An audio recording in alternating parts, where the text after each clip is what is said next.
I'm Michael Bain, and welcome to Triggered, back home this week at the secret hidden bunker in the Rocky Mountains in Dragon House Studios, and brought to you by Silencer Central, where until the end of the year you can buy one suppressor and get a second one free. Great deal. I wanted to come back today and talk a little bit more about this Ed Brown Cobra Carry Commander Link. That's 4 1/4 inch barrel, 45 ACP. Partly because, as many of you know, Ed passed recently. Ed, one of the great masters of the custom 1911. If you go back to the early days when I started, you know, they were just the beginning of those masters, of course.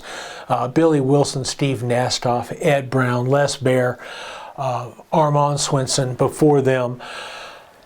And I've always thought that the Cobra Carry is a historic gun to me. We may have talked about it briefly before, but Ed was the one who said, you know, we're putting all this money into competition guns for USPSA, IPSC type practical competition. What if we built carry guns the same way? And this was kind of a revelation back then because we hadn't gone through the concealed carry revolution yet. You know, it was not where every state in the Union has some ability for citizens to carry. But Ed designed a commander for carry, and of course the Cobra Carry is known for Cobra Carry because of its really special scallop checkering that you see on the gun, which is just absolutely masterful. Everything about this gun is perfect. This is a true custom gun. You know, sometimes we talk about almost custom, gonna be custom, or like custom. This is a custom gun.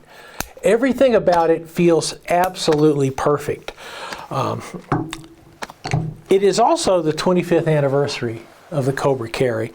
And now Ed Brown is offering, Ed Brown's shop, which of course is run by Travis Brown, his son. Travis and I had a really long talk last week about as things are going forward with Ed Brown. And you can get a 25th anniversary custom Cobra Carry. I don't have one yet. This isn't one of the custom ones. We got some still pictures for you. It's an absolutely beautiful gun. But I was thinking about this gun. I wanted to have an excuse to go fire it some more time. So, hey, I thought it was a good place to put it in the show.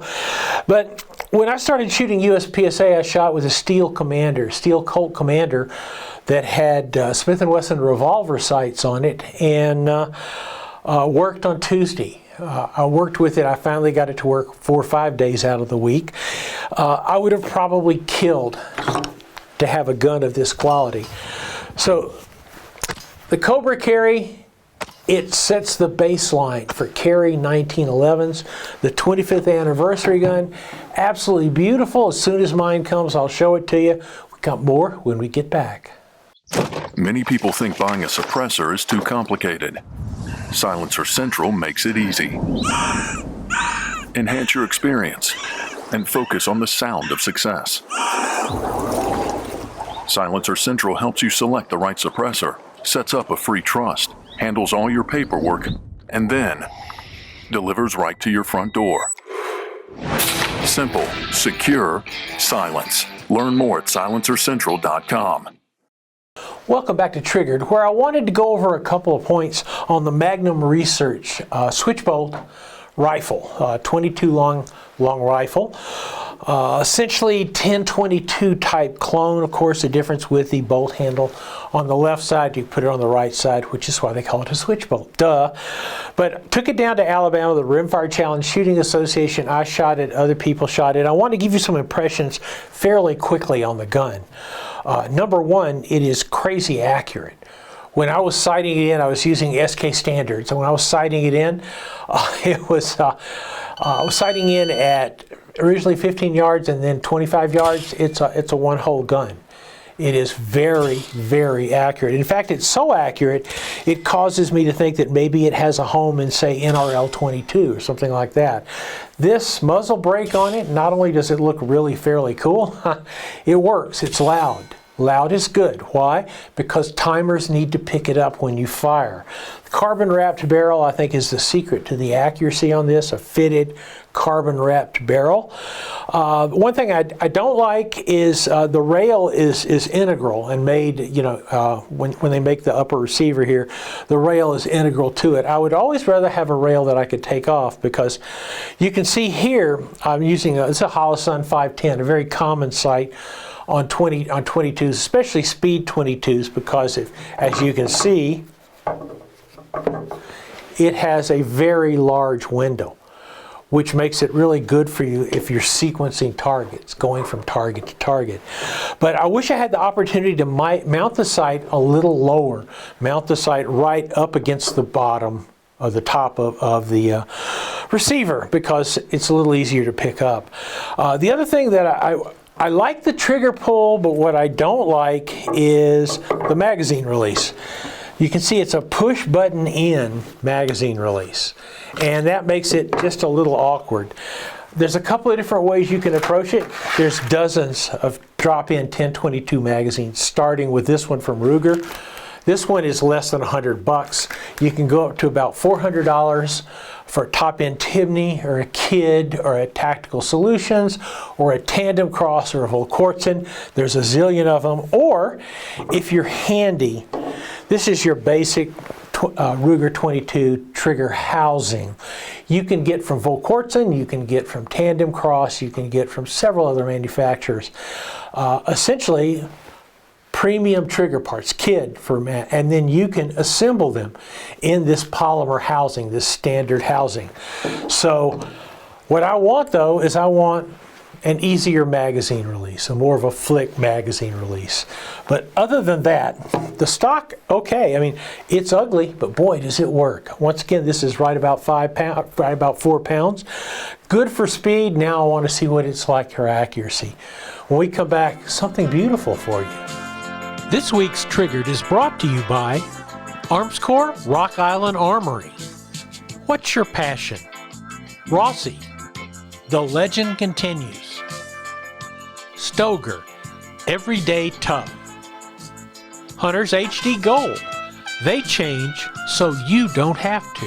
MTM Case Guard. Quality shooting sports accessories. And Ed Brown. The best money can buy for over 50 years. If you've been following the show for a while, you know I'm a huge fan of 44 Magnum and lever guns.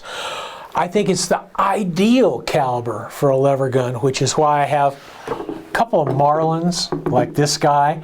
I also have Winchester, Henry, and Rossi's, including my 12-inch SBR 44 Magnum lever rifle. But I haven't even shot one of these guys. I'm very excited about it. It's taken me a year waiting for this gun to show up. It's from Taylor's & Company, my good friends at Taylor's, and it is an 1873 in 44 Magnum. Now, it goes without saying it's beautiful. I have not shot it. I just took it out of the box today, but it's fairly rare. It's also fairly expensive, $1,800, $1,900 range on the gun.